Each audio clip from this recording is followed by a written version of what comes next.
kakuguleko n'omulala wa 10 awo mpayo cha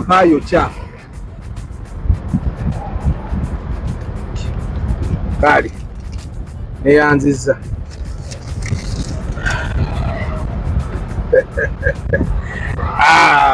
guys, this is the Prius experience.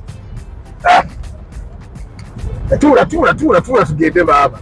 But guy, this is now what we call a 3-course meal. This is course number 3. Tuli the chips, tuli the cocoa, soda uno, kati tugenda kulya gonja. Karaji. I've packed in Karaji for enkoko yo mukaraji sikisekera. Tuze mukaraji. Right now nkoko njoche. Baine yo mubuto. Munange ono musajja nangamba mutugule enkoko yo mubute butena mutawana. Ne ngumye enkoko eri. Alinga sekanyolya, but we have eaten. So anyway, we have packed there for like an hour and we were on idling all the time. But you see what this hybrid car does is that it will give you time idling ngeri kulyanda kokka nga tekuli engine. So kitegeeza the hybrid is actually a more friendly car if you drive in town than if you drive on the highway. Simanyi oba ontegeera fababeera mu town it's probably best if you drive in town. Ku highway, in my analysis and what I've read, is that on the highway you're going to use more power than normally people use when they are driving. It's very hard for you to find yourself on a highway and you're doing 33 kilometers per hour like I'm doing. On the highway normally you'll find yourself wanting to do 60-70 kilometers per hour. That takes a lot of power. In town you will be running on a battery so many times, especially with it start and go, or stop and go. But on a highway, you may end up running entirely on the engine because you need a lot of power. For example, right now I'm on engine.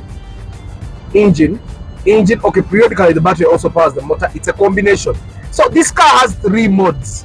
It has the eco, the economy. Now the economy mode is when it switches between engine and battery or both. Yeah, and then of course it has the EV where it runs entirely on the battery. Now that's what you want, for it to run on battery. And then it has the normal running where it runs on the engine. But if you're going to enjoy this car, you're going to want to run it on mostly on EV and eco. Which take the Kadaboya is some straight line. The line is not broken. He's passing, overtaking. Such people. Teta guy katirabiri wabade wavayo haria. Yabeye kuro kutawenga 10 bubi. We need to discipline these people slowly by slowly. So anyway, guys, one thing for you to so far we have not yet refueled. Remember, we put this car in full tank. Yeah. So now we have to go avoiding and go.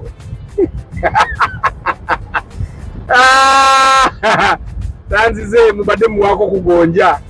Tanzizemu yematidde. Kati here the line is broken.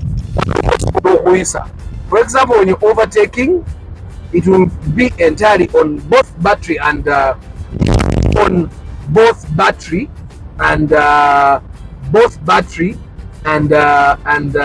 engine. Yeah, and sometimes of course the motor will power up the wheels, and then the wheels will bring back some kinetic energy, because at the time when you're braking, then it comes back. So that's there's very little light. You can actually see the screen, unlike the other time. You can look at it. You see now? Yeah? Huh? So now I'm running. That's when it's running on both the battery and the engine. Yeah? Both the battery and the engine. Where the arrows are going is where the power is going. So the engine powers the wheels.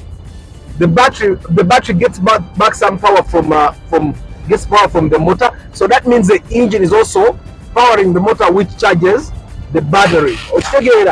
So tuli ku battery mainly. Battery powering buli kimu, and we are doing 55 kilometers per hour. 55 kilometers per hour bwegonja watomulaga bantu sigara wali bajja tusabiriza. So you see, now we are back to the wheels. Tukuba ndobo. Now it's the wheels that are charging the battery through the motor. Ochiraba. Now the wheels are charging the battery through the motor. Tuserengeta. Now, this doesn't have to be rocket science. You need to figure it out that it's very hard for you to be driving like this on a highway. Okuja kongo kuchara. Abachara bebatero kuvuga empola mpola kwebati. Now the battery powers, the wheels go back to powering the battery. That's how it works. Yeah, kati tuise kuhamsi. Ngenda kuli nyamu, battery ne demo powering the wheels through the motor. Those periodically in the engine back the battery and then the engine. Why? Because katuli mkwambuka engeri ya kasozi. And because twambuka engeri ya kasozi, it needs, yeah, see? Now the engine and battery are all working. Now it's only, periodically the battery actually goes off. And now if you can see the bars, according to the bars here, the battery is halfway. So it will take time for the battery to be full. And let them idling for a very long time. The battery is powering the AC and other electronics. Suppose I was only using the AC. But the one thing I've liked about this hybrid is that aspect of I can be in jam and I'm not using the engine. I can be in jam and I'm not using the engine. Now the battery, now tuli mukaserengeto, which means the wheels are powering the motor to charge the battery. The engine is back on. Yes. So that's how it works. But we are going to see the fruits of this thing later. Ngatuzawa mafuta gafe. Weda muna enyo emitwalo jaffe mukaga kakaga je twanywedde luli. Twanywedde mukaga kakaga. Weda muna enyo omutwalo jaffe mukaga kakaga. Ngatete tuwezeza ya de kilometer. So now it should have taken only like 1 liter. So mechanism ogirabye. So now kati wana emipira, the kinetic energy from the wheels is powering the motor to charge the battery. Kanjagala tulabe utunatukire Kampala battery eno enabe judde ejaba tejudde. And I think this is one of the ways you can know that your battery is dying. Ngabona bamusimu za mweza teki. Tesimu ya teki netuka nga techajura. Etuka nga techajura nga nebo okola ki? Tejura. Now it's the battery powering the wheels. This is lovely. Now I've taken my foot off of the accelerator. Tukubye endobo. Tukubye endobo. You people, you don't know. Kati abali bagala okukuba endobo. Abali bagala okukuba endobo mu motoka za automatic mufunye ye yamu. Katika ninyeko tuli kaserengeto. We are in a downhill now. Nebo bera kaserengeto. It is the hybrid is much more fuel efficient in town. That's from my analysis. Ku highway, because you use a lot of power because you want to go fast, you will not experience the full potential of this car. Now, so far we have traveled about 34 kilometers, by the way, since we filled the tank. Yeah, since we filled the tank, we have traveled 34 kilometers. Woo-hoo! I think this place now, the speed limit is 80, right?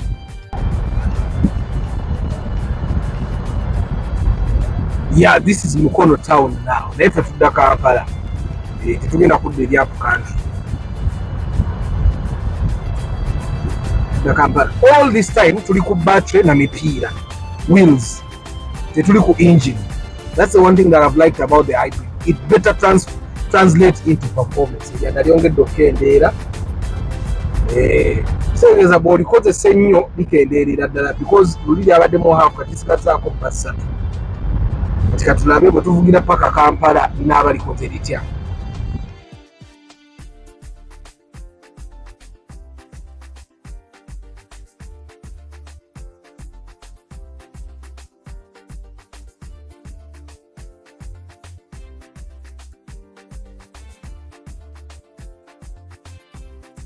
So guys, we are at a fueling station and we did last fuel and we reset. So we have done 63.9 kilometers.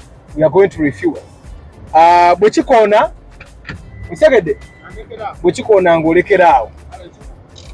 so we are refueling right now.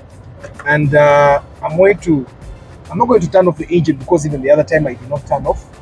Of course, it's advisable for you to turn off the engine, but we are refueling. Show them.